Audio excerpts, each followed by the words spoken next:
तो हेलो बच्चों, कैसे हैं आप लोग। आई होप आप सब अच्छे होंगे। आज हम पढ़ने वाले हैं क्लास 12 की फिजिक्स, जिसमें आज एक बहुत ही इंपॉर्टेंट टॉपिक को डिस्कस करने वाले हैं, वैद्युत द्विध्रुव यानी इलेक्ट्रिक डाइपोल। और इसके अलावा वैद्युत द्विध्रुव आघूर्ण को भी हम इसी वीडियो में पढ़ेंगे। इसके अलावा इसमें एक अच्छी स्थिति में और अच्छी स्थिति में इन दोनों डेरिवेशन को आज इसी वीडियो में कंप्लीट कर लेंगे। चलो शुरू करते हैं। देखो, वैद्युत द्विध्रुव यानी इलेक्ट्रिक डाइपोल होता क्या है। डाइपोल, डाई मतलब दो और पोल मतलब क्या होता है, ध्रुव। इसका नाम ही है जिसमें दो ध्रुव हो, क्या हो, दो ध्रुव हो। जैसे आप कभी समझे होंगे, देखो कोई केमिस्ट्री में अगर पढ़े होंगे हाइड्रोजन फ्लोराइड या फिर हाइड्रोजन ब्रोमाइड, हाइड्रोजन क्लोराइड, ऐसा कुछ कंपाउंड। मान लीजिए एक है हाइड्रोजन फ्लोराइड H और F, इनके बीच में एक बॉन्ड बना होता है और एक बॉन्ड में दो इलेक्ट्रॉन होते हैं, जो दोनों इलेक्ट्रॉन होते हैं बीच में होते हैं ऐसे। अब देखो, जो फ्लोरीन होती है इसकी निगेटिविटी ज़्यादा होती है। जब ये इन दोनों इलेक्ट्रॉन को अपनी तरफ थोड़ा सा खींच लेता है, देखो जब ये दोनों एक तरफ चले जाएंगे तो इधर क्या आ जाएगा, थोड़ा सा निगेटिव चार्ज आएगा, क्योंकि ज़्यादा हो गया तो पार्शियल निगेटिव, इसमें क्या आएगा, पार्शियल पॉजिटिव। मतलब कुछ निगेटिव कुछ क्या आ जाएगा, पॉजिटिव। यानी कि एक कंपाउंड में दो ध्रुव बन गए, प्लस वाले और कौन से, माइनस वाले। तो इसी को बोलते हैं वैद्युत द्विध्रुव। दो ध्रुव, दो मतलब दो थे, ध्रुव मतलब पोल, ठीक है। तो वैद्युत द्विध्रुव क्या होता है, तो जिसमें दो बराबर, क्या बोले, बराबर परंतु विपरीत आवेश, जिनका परिमाण बराबर होना चाहिए, बस दिशा क्या होनी, सॉरी उनका जो मान होना चाहिए वो उल्टा होना चाहिए। तो बराबर और विपरीत आवेश एक दूसरे से अल्प दूरी, बहुत ही कम दूरी पर स्थित होते हैं, उसे बोलते हैं वैद्युत द्विध्रुव। तो वैद्युत द्विध्रुव किसे कहते हैं, अगर लिखना हो तो लिख सकते हो, एक ऐसा निकाय, निकाय मतलब होता है पूरा सिस्टम, जिसमें दो बराबर और विपरीत आवेश एक दूसरे से अल्प दूरी पर स्थित होते हैं, ठीक है। अब देखो, वैद्युत द्विध्रुव के बाद हम समझते हैं कि वैद्युत द्विध्रुव के बीच की दूरी क्या होती है। देखो, इसके पहला पॉइंट समझना, अगर एक डाइपोल है, मान लीजिए प्लस क्यू, दूसरा क्या है माइनस क्यू, ठीक है। इनके बीच की जो दूरी होती है इसे हमेशा 2l मानते हैं, या फिर 2a भी कहीं के लिखते हैं। अगर हम 2l मानते हैं, क्यों मानते हैं 2l, क्योंकि देखो अगर हम आपसे पूछें कि एक पॉइंट यहाँ पर स्थित है P, अब पूछें कि इस डाइपोल से बिंदु P की दूरी, तो आप ना इसे -q से P की दूरी बताएंगे और ना +q से बिंदु P की दूरी बताएंगे। आपको इस डाइपोल के मध्य बिंदु, मान लीजिए O है, तो इस मध्य बिंदु से इस डाइपोल की दूरी बताएंगे, उसे बोलेंगे द्विध्रुव से बिंदु P की दूरी, ठीक है। उसे मान लेते हैं क्या है r। तो अब जब भी हम कैलकुलेशन करेंगे तो इस बीच वाली दूरी को हमें आधा करना पड़ेगा, और अगर हम इसे l मान लेते तो आधा आधा करने पर l/2 और l/2 बनता, जिसमें अगर कैलकुलेशन करने में बहुत दिक्कत होती है। इसलिए हम इसे 2l मानते हैं। जब 2l रहेगा तो आधा कितना होगा, l, इधर भी कितना हो जाएगा l। अब अगर तुम किसी भी कैलकुलेशन में करोगे तो डेरिवेशन, तो उसमें क्या होगा, इसको सॉल्व करने में आसानी होगी, ठीक है। तो अगर पूछे कि द्विध्रुव से और बिंदु P की दूरी, तो आपको बीच वाले पॉइंट, मतलब जो सेंटर बना है वो इससे दूरी माननी है, वो कितना है, r मान लेनी है, ठीक है। दूसरा पॉइंट समझ लो कि जो द्विध्रुव होता है इसका एग्जाम्पल, मतलब कौन कौन सा द्विध्रुव के एग्जाम्पल होते हैं। तो देखो एग्जाम्पल एक याद कर सकते हो, HBr हो गया, HCl हो गया, या फिर HF हो गया, ठीक है, HF हो गया। इसके अलावा NH3 भी होता है, कहीं पे लिखा होता है NH3 अमोनिया, NaCl हो गया। इसमें दो ध्रुव होते हैं, प्लस और क्या, माइनस। इनको बोलते हैं क्या, वैद्युत द्विध्रुव, ठीक है। अब देखो तीसरा पॉइंट समझते हैं कि वैद्युत द्विध्रुव में अक्षीय और निरक्षीय स्थिति किसे कहते हैं। अगर मान लीजिए एक ध्रुव है, ये मान लीजिए +q, क्या हो गया, -q, इसे बोलेंगे वैद्युत द्विध्रुव। इनके बीच की दूरी क्या मानते हैं, 2l। अब देखो, अगर हम इसके किसी, चाहे इस साइड में या फिर इस साइड में किसी एक पॉइंट को लेंगे, उसे बोलेंगे अक्षीय स्थिति। क्या बोलेंगे, अक्षीय स्थिति। अनुदैर्घ्य में कहीं कहीं लिखा रहता है, ठीक है। और दूसरा, अगर हम इसके, मान लीजिए एक +q डाइपोल का है, ये कौन सा है, -q आवेश है, बीच की दूरी कितना है, 2l। तो अगर हम इसके ना इस साइड में ना इस साइड में, अगर इसके अलावा कहीं और, मान लीजिए यहाँ यहाँ या फिर कहीं और ले लें, तो उसे बोलेंगे क्या, निरक्षीय। क्या बोलते हैं, निरक्षीय स्थिति या फिर निरक्षीय, ठीक है। तो आप ये सब बातें नोट कर लीजिए। अब समझते हैं वैद्युत द्विध्रुव आघूर्ण क्या होता है। देखो पहली बात तो समझो कि वैद्युत द्विध्रुव आघूर्ण को हम प्रदर्शित करते हैं P से, इसे P से प्रदर्शित करते हैं, किससे, वैद्युत द्विध्रुव आघूर्ण को, ठीक है। और कैसे, किसे कहते हैं, तो देखो जो दोनों एक डाइपोल होता है जिसमें प्लस क्यू होता है और क्या होता है माइनस क्यू, बीच की दूरी कितना होती है 2l। तो इन दोनों आवेशों में से किसी एक आवेश का परिमाण ले लो, किसी एक आवेश का परिमाण यानी कि कोई क्यू ले लो, चाहे प्लस या फिर माइनस, और उनके बीच की जो दूरी होती है, दूरी कितना है 2l, उन दोनों का गुणा कर दो, जो आएगा उसे बोलते हैं वैद्युत द्विध्रुव आघूर्ण P। और जो आप किसे बोल सकते हैं तो बताओ, थोड़ा सा सही करके लिख दें इसे, अगर चाहो तो P इक्वल टू दो आगे लिख दें 2ql, ऐसे आप कर सकते हो 2ql। ध्यान रखना जो 2l है वो पूरी डाइपोल के बीच की क्या है दूरी है, ठीक है। तो किसे कहते हैं वैद्युत द्विध्रुव आघूर्ण? वैद्युत द्विध्रुव आघूर्ण एक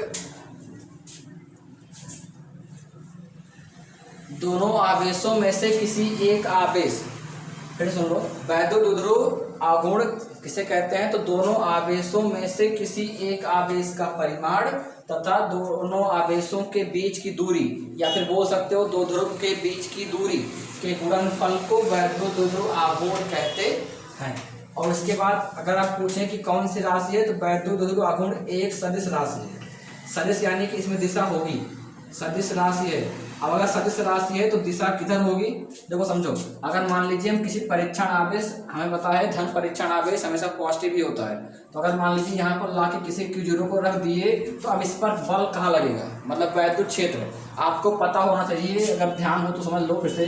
तो माइनस Q आवेश के कारण वैद्युत क्षेत्र माइनस Q आवेश की ओर होता है, और प्लस Q आवेश के कारण वैद्युत क्षेत्र प्लस Q आवेश से दूर की ओर होता है। तो यहाँ देखो, अगर देखोगे तो एक प्लस वाले में क्या करेगा, प्रतिकर्षण करेगा, तो ए इस पर बल लगाएगा, कहाँ इधर लगाएगा। इसका मान लीजिए E1 वाला है, इसका कौन सा है E2 वाला, जो E1 लगेगा इसको उधर धक्का देगा क्योंकि प्लस वाला है, ये माइनस वाला इसको अपनी ओर खींचेगा, तो जो E2 है, E2 की डायरेक्शन कहाँ होगी, इधर होगी, ठीक है ना। तो यानी कि जो परिणामी आएगा डाइपोल में, किसी भी डाइपोल का वैद्युत द्विध्रुव आघूर्ण की जो दिशा होगी वो प्लस Q से माइनस Q की ओर, क्योंकि दोनों सेम ही डायरेक्शन में है, तो दिशा क्या हो जाएगी, अगर दिशा की बात करें तो दिशा हो जाएगी प्लस Q से माइनस Q की ओर, प्लस Q से माइनस Q की ओर, ठीक है। और देखो, अगर इसकी मात्रक की बात कर लें तो मात्रक कहाँ निकलेगा, आप निकाल सकते हो वैसे भी, यहाँ से निकालो। देखो एक Q क्या है, आवेश का मात्रक क्या होता है कूलाम, और उसके अलावा अगर आप मल्टीप्लाई में देखो 2l क्या है, दोनों आवेशों के बीच दूरी का मात्रक क्या होता है मीटर, तो एक मात्रक होगा कूलाम मीटर। अगर ये अंकीय सिस्टम में पूछे तो क्या होगा कूलाम मीटर, अगर पूछने CGS सिस्टम में CGS तो उसमें देखो कूलाम को ESU लिखते हैं और मीटर को करते हैं सेंटीमीटर, तो ESU सेंटीमीटर इलेक्ट्रोस्टैटिक यूनिट, ठीक है। और इसके अलावा इसके बीमा की बात करें तो बीमा भी निकाल सकते हो आप यहाँ से, कहाँ से देखो कहाँ गया, Q आवेश की क्या होती है 80, पता होगा ना, आवेश की 80, और बगल क्या लिखा है लंबाई, तो लंबाई क्या होती है L, अगर आप मल्टीप्लाई करोगे तो बनेगा ALT, तो ये हो गई किसकी वैद्युत द्विध्रुव आघूर्ण की क्या बीमा। अब देखो समझते हैं वैद्युत द्विध्रुव के कारण अक्षीय स्थिति में वैद्युत क्षेत्र की तीव्रता, जो कि बहुत ही इंपॉर्टेंट है। देखो मान लीजिए कि एक वैद्युत द्विध्रुव है प्लस Q, थोड़ा दूर ध्यान रखें, प्लस Q, दूसरा क्या है माइनस Q, जो एक दूसरे से 2l दूरी पर स्थित है। बीच की दूरी कितना होती है 2l होती है। इसका मध्य बिंदु मान लीजिए कोई है O, अब इस मध्य बिंदु O से स्मॉल r दूरी पर हमें अक्षीय स्थिति मतलब क्या होता है, अक्ष मतलब होता है, हमने बताया अभी कि किसी एक पॉइंट इधर या फिर इधर, अक्षीय स्थिति में एक पॉइंट P है और हमें इसी पॉइंट पर वैद्युत क्षेत्र की तीव्रता E की गणना करनी है, और इनके बीच की टोटल दूरी कितना है 2l है, तो अगर हम हाफ पूछेंगे तो l हो जाएगा, इधर कितना हो जाएगा ये भी कितना होगा l हो जाएगा, सही है ना। दो ध्रुव मान लीजिए एक है A और दूसरा क्या है B, तो इसमें क्या कहानी आप लिख सकते हो, देखो माना एक वैद्युत द्विध्रुव AB जो माइनस Q और प्लस Q से मिलके बना है, ठीक, बीच की दूरी कितना है 2l है, के मध्य बिंदु O से स्मॉल r दूरी पर एक बिंदु P स्थित है, इसी बिंदु P पर वैद्युत क्षेत्र की तीव्रता की गणना करनी है। ठीक है। इसके लिए आपको 2 पॉइंट और याद होना चाहिए, नोट वाला समझ लेना। पहले पिछले वीडियो पढ़ाए थे, किसी बिंदु आवेश के कारण मतलब एक पॉइंट चार्ज के लिए कुछ दूरी पर जो वैद्युत क्षेत्र का फार्मूला होता था E = 1/4 pi epsilon not Q/r²। तो ये फार्मूला आपको आना चाहिए। और एक बात और, अगर दोनों समान डायरेक्शन में होती हैं E1 और E2, तो हम उनका परिणामी निकालने के लिए दोनों को ऐड करते थे E = E1 प्लस का E2 बताए थे। और अगर दोनों अपोजिट होंगे, E1 इधर है और E2 कहाँ है, इधर डायरेक्शन में है, तो इन दोनों को परिणामी निकालने के लिए हम इन दोनों जो बड़े में से छोटा क्या करते थे, घटा देते थे। और एक चीज़ और सिखाए थे हमने आपको, अगर मान लीजिए E1 इधर है और E2 किसी एंगल पर जाएगा, तो उस टाइम पर जो थीटा एंगल अगर हो तो परिणामी निकालने के लिए फार्मूला बताए थे E1² प्लस का E2² प्लस का 2E1 E2 cos थीटा। तो ये सब फार्मूले आपको आने चाहिए इस डेरिवेशन के लिए, अच्छी और निरक्षी के लिए। अब देखो, तो समझते हैं कि अगर आपको पूरी कहानी लिखनी होगी तो आप जो बोले अभी उसे लिख लीजिएगा। अब देखो, हम पहले निकालते हैं कि प्लस Q के लिए इस पॉइंट P पर वैद्युत क्षेत्र कितना है, फिर माइनस Q के लिए पॉइंट P पर वैद्युत क्षेत्र कितना है।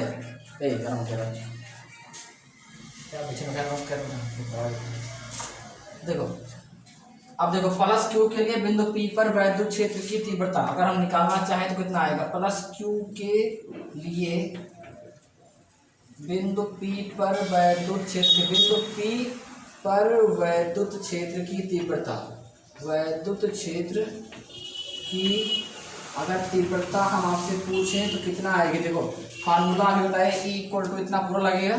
अब यहाँ पहले के लिए तो हम कहाँ प्लस वाला, इसको खुद से मान लेते हैं, ये E1 वाला हो गया है, इसके कारण क्या आएगा, E2 आएगा। तो अगर हम E1 फाइंड कर रहे हैं तो फार्मूला देखो ये लिखा है, ये लगा रहे हैं, ये पहला वाला लगेगा तो E कितना हो जाएगा, E1 1/4 पाई एप्सिलॉन नॉट, और Q कितना हो जाएगा, ये प्लस वाला, तो प्लस वाले में प्लस ही रहेगा Q, और यहाँ Q ही रहेगा। अपान में दूरी क्या रहेगी, यहाँ पर R था फार्मूले में, यहाँ देखो प्लस Q से बिंदु P की दूरी लगाएंगे ना, तो प्लस वाले से P तक की दूरी, देखो ये पूरा कितना है, इतना R है, इधर कितना है, L है। तो अगर हम R में L ऐड करेंगे तो पूरा R प्लस L आ जाएगा, प्लस Q से बिंदु P की दूरी, तो कितना आ जाएगा, यहाँ से पूरी दूरी L प्लस का R, तो R प्लस का क्या हो गया, तो अब यहाँ पर जो रखेंगे कितना हो जाएगा, R प्लस L का होल स्क्वायर।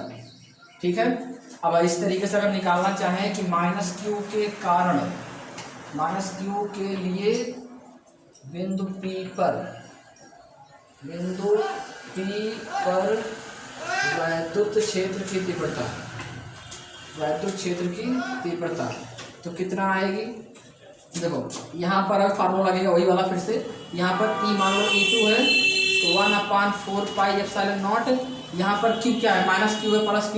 हमने बताया था कि कूलाम के नियम में कभी भी माइनस प्लस Q आवेश नहीं रखते, सिर्फ दिशा बताता है। अब देखो दूरी कितना रहेगी यहाँ पर, अब अगर माइनस Q से पूछेंगे तो पूरा कितना था, इधर कितना है, R है, ये इतना L है। अगर हम R में से L निकाल देंगे इधर वाला तो एक बच जाएगा, यानी कि अगर हम R में से L घटाएंगे तो R माइनस क्या बनेगा, L, इधर कितना बन गया, R माइनस L। तो माइनस Q से P की दूरी कितना है, R माइनस का L, तो R माइनस L का होल स्क्वायर।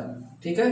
अब अगर हम पूछें कि बिंदु P पर परिणामी कितना आएगा, बिंदु P पर परिणामी तीव्रता जो आएगी वो कितना आएगी, तो आपको पता है, अगर दोनों की डायरेक्शन पता हो जाए प्लस माइनस की तरह, देखो एक प्लस वाला, इसको प्लस के कारण वैद्युत क्षेत्र तीव्रता कहाँ, दूर की ओर होती है, और माइनस Q के कारण क्या होती है, उसकी ओर होती है। तो देखो प्लस के कारण अगर ऐसे समझो, अगर मान लीजिए कोई पॉइंट 4 धन परीक्षण आवेश यहाँ पर रख दिए प्लस वाला, तो प्लस प्लस क्या करता है, प्रतिकर्षण, यानी इसके कारण अगर निकालोगे तो कहाँ जाएगा, डायरेक्शन इधर आएगी, ये इसको परिकर्षित करेगा। तो ये पहला वाला में से E1 मान लेते ना अभी, तो ये E1 की डायरेक्शन कहाँ हो गई, इधर वेक्टर क्वांटिटी है। अब देखो E2 वाला अगर निकालेंगे, इसके लिए E2 मान लेते ना अभी, तो अगर E2 निकालना चाहेंगे तो ये माइनस है, ये प्लस होगा, इसको अपनी ओर खींचेगा तो E2 कहाँ जाएगी, इधर, यानी E1 E2 एक दूसरे के अपोजिट है। अगर अपोजिट है तो हम दोनों को निकालने के लिए घटा देंगे, बड़े से छोटा क्या करेंगे, हटाएंगे, अब देखो ई निकालना है टोटल, उसके लिए अब बड़ा कौन सा है छोटा कौन सा है। अब देखो यहाँ दोनों फार्मूले में सब कुछ सेम है, सिर्फ बदली क्या है R plus L R minus L. और देखो ये नीचे है ये ऊपर है, यानी कि ये व्युत्क्रमानुपाती है ना, जिसके लिए दूरी कम होगी उसके लिए तीव्रता ज़्यादा होगी। तो देखो आर प्लस एल बड़ा है, आर माइनस एल छोटा है। अगर ये छोटा है तो ये क्या होगा बड़ा होगा, और ये बड़ा होगा तो क्या होगा छोटा होगा। मतलब जहाँ दूरी पर ज़्यादा है तीव्रता क्या होगी कम होगी, और जहाँ तीव्रता ज़्यादा है वहाँ दूरी क्या होगी कम होगी। यहाँ अगर ये दूरी कम है तो तीव्रता क्या होगी ज़्यादा होगी, यानी E2 क्या होगा ज़्यादा और E1 क्या होगा कम। अब हम इसे निकालने के लिए दोनों के वैल्यू रखेंगे, इसे सॉल्व करेंगे, हमें परिणामी तीव्रता मिल जाएगी। अब देखो इसे निकालने के लिए हम कैसे करेंगे, यहाँ पर अगर हम टोटल ई निकालना चाहें, ई निकालना है ठीक है, तो E2 माइनस E1 हो रहा है। पहले E2 वैल्यू कितनी बड़ी है, कितना आएगा 1/4πε0 और Q अपान में कितना है R माइनस एल का होल स्क्वायर, ठीक है। और माइनस क्या लगेगा E1 ये वाला है 1/4πε0 Q अपान में R प्लस एल का होल स्क्वायर। अब अगर दोनों में देखोगे तो कुछ कॉमन निकलेगा, क्या निकल रहा है दोनों में कॉमन, तो वह देखो 1/4πε0 निकल गया, ऊपर से Q मिल रहा है वो भी चला गया बाहर, तो बच क्या जाएगा यहाँ बच क्या जाएगा, यहाँ ऊपर कुछ नहीं बचा, नीचे बचा R माइनस एल का होल स्क्वायर, और ये माइनस में नीचे क्या बचा R प्लस एल का होल स्क्वायर। अब देखो ये ब्रैकेट बंद कर दिए, ऊपर एक मान सकते हैं खुद से। अब इसे सॉल्व करना है और बस आपका आंसर आ जाएगा। कैसे निकलेगा 1/4πε0 Q, देखो तिरछा बड़ा होता है ना, इसका इधर होगा तो कितना हो जाएगा R प्लस एल का होल स्क्वायर, माइनस इधर कितना हो जाएगा R माइनस एल का होल स्क्वायर, और नीचे कितना होगा नीचे खुद से खुद होगा ना, तो R माइनस एल का whole square into R plus L का होल स्क्वायर। अब देखो इसके आगे क्या करेंगे, यहाँ दिख रहा है E इक्वल टू 1/4πε0, यहाँ Q रहेगा, सूत्र बनेगा देखो a प्लस बी का होल स्क्वायर क्या होता है a square plus B square plus का 2ab। इधर देखो माइनस लगा है, और जब माइनस लगा है तो सबका चिन्ह बदलेगा। देखो अगर माइनस लगा है तो पहले तो ब्रैकेट लगा दीजिए, मान लीजिए तो हो जाएगा a स्क्वायर प्लस का बी स्क्वायर माइनस का 2ab होता है, और जब माइनस हटेगा तो चिन्ह बदल जाएगा, सबका a वाला माइनस हो जाएगा, a वाला भी माइनस हो जाएगा, a माइनस माइनस का हो जाएगा प्लस, ठीक है। और नीचे कितना हो जाएगा भैया, नीचे देखो ये सूत्र होता है a minus b plus b, a square minus b square, यहाँ पर आर स्क्वायर माइनस का एल स्क्वायर हो जाएगा, और दोनों का जो ये बाहर से स्क्वायर लगा है बाहर लग जाएगा एक बार। देखो ये प्लस का सॉरी कटेगा नहीं वाला, इसे प्लस का आर स्क्वायर माइनस का आर स्क्वायर प्लस का L square minus L square cancel. E equal to कितना आ रहा है, ई इक्वल टू 1/4πε0 Q, और देखो ऊपर अगर देखोगे तो ये वाला नहीं कटा है 2RL कितना हो जाएगा 4RL, और नीचे कितना बचेगा, नीचे R square minus L square. थोड़ी सी बात समझो मेरी, ध्यान समझना। यहाँ अगर आपसे पूछें, चलो लिख दें पहले R square minus L square, अगर आप पूछें कि R और L में बड़ा कौन सा है, R और L में बड़ा कौन सा है, देखो नहीं समझना, जो दूरी होती है दोनों आवेशों के बीच की दूरी द्विध्रुव में बहुत कम होती है 2L, और 2L का आधा कर दिए तो L हो गया, वो और भी छोटा हो जाएगा। अगर छोटी संख्या का स्क्वायर कर दिए तो और भी छोटा हो जाएगा ना, जैसे मान लीजिए अगर 0.4 का हम स्क्वायर करेंगे तो 0. कितना आएगा 16 आएगा, उससे भी छोटा हो जाएगा। तो जब छोटी संख्या का स्क्वायर होगा तो क्या होगा और छोटा आ जाता है, तो यानी जो L स्क्वायर है बहुत करीब है, बहुत छोटा है। तो यहाँ हम लिख सकते हैं L square is very less than छोटा है, बहुत छोटा है। अगर छोटा है तो हम उसे छोड़ सकते हैं, हम उसे क्या कर देंगे छोड़ देंगे। तो देखो अगर L स्क्वायर को छोड़ देंगे तो E बनेगा कितना 1/4πε0। यहाँ देखो इस जो Q लिखा है Q ऐसे रहने दो, ध्यान समझना, इस 4 को 2 × 2 लिख दिए, फिर से एक Q यहाँ लिखा है, इस 4 को 2 × 2 लिख दिए, और जो R है R ऐसे रहेगा, सुनो देखो R यहाँ है L ऐसे है, नीचे देखो हमने L स्क्वायर छोड़ दिया, बचा कितना R स्क्वायर, तो R स्क्वायर यहाँ पर है स्क्वायर यहाँ पर है, दो कितना होगा पावर कितनी हो गई 4, इस 4 को 2 × 2 Q यहाँ लिखा R यहाँ लिखा L यहाँ लिखा। अब एक R कैंसिल हो जाएगा, और आपको पता होगा कि जो द्विध्रुव आवृत्ति इक्वल टू 2QL होता है, पढ़े हो ना। तो जहाँ लिखा है 2QL वहाँ P रख दें। यहाँ से E इक्वल टू जो फार्मूला बनेगा 1/4πε0। देखो A2 आगे लिखा है 2QL, A2QL के स्थान पे कितना आएगा P, और नीचे कितना आएगा R, 3 बचा है, 4 था 1 कट चुका है, तो R की पावर 3। ए हो गई क्या, अक्षीय स्थिति में वैद्युत क्षेत्र की तीव्रता का सूत्र। लेकिन कब, जब दोनों आवेशों के बीच वायु या निर्वात हो, वायु या निर्वात हो, मतलब कुछ भी ना हो। अगर किसी माध्यम में पूछेंगे तो माध्यम के लिए परावैद्युतांक कितना होता है कि, अगर माध्यम के लिए पूछेंगे तो वहाँ आपको इस फार्मूले को E इक्वल टू 1/4πε0 यहाँ पर के लगा के 2P अपान में क्या R³ लगा देना। ठीक, तो आई होप आपको यह डेरिवेशन समझ में आया होगा।